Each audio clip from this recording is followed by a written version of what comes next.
যে কুয়েটে দেখেন বৈষম্যবিরোধী ছাত্র আন্দোলনের 7 জানুয়ারি একটা কমিটি ঘোষণা করা হয়েছে।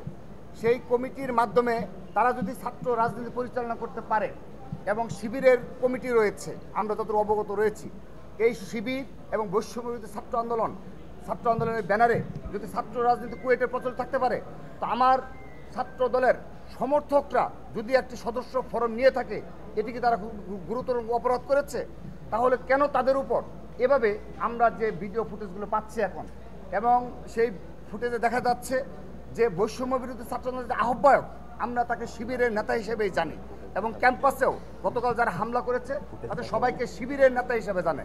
তারা সরাসরি গিয়ে হামলা চালালো এবং বিনা কারণে কোনো কারণ নেই।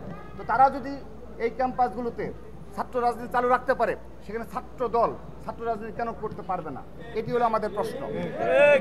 আবার ঠিক 7 আগস্ট থেকে তিতুমির কলেজের যে শিবিরের সাধারণ সম্পাদক, সে প্রতিদিন ওই তিতুমির কলেজ ছাত্র দলের তিতুমির কলেজের সাধারণ শিক্ষার্থীদের যে সোশ্যাল মিডিয়া রয়েছে, সেখানে তিনি ব্যাপক প্রচারণা চালাতেন যে এই ক্যাম্পাসে ছাত্র রাজনীতি থাকা যাবে না, এবং সেই জন্য তিনি অনেকগুলো কর্মসূচি পালন করেছেন।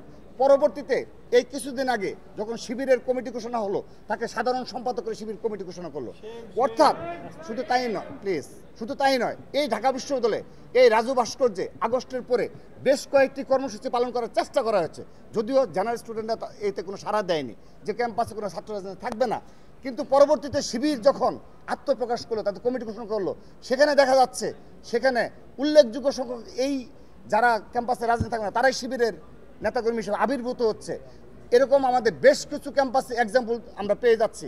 সাধারণ শিক্ষার্থীদের এত বোকা ভাবা ঠিক না।